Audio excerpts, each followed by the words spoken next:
Hello, everyone. In this video, I'll show you how to present in Google Meet step by step. So, once you're inside a meeting, go to the bottom toolbar and click on the Present Now button. This is where you can share your screen in Google Meet. You'll see three options. You can present a Chrome tab, a window, or your entire screen. Choose the option that fits your presentation and click Share.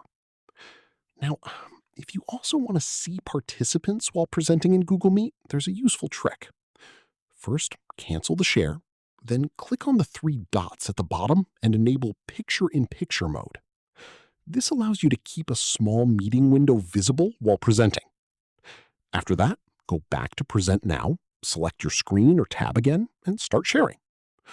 You'll notice a blue outline around the shared content, and at the same time, you can still monitor raised hands, chat messages, and participant activity in the small window. This is especially helpful for interactive presentations in Google Meet. That's it. This is how you can easily present and manage participants at the same time in Google Meet. If this helped, feel free to like the video and check out more Google Meet tutorials.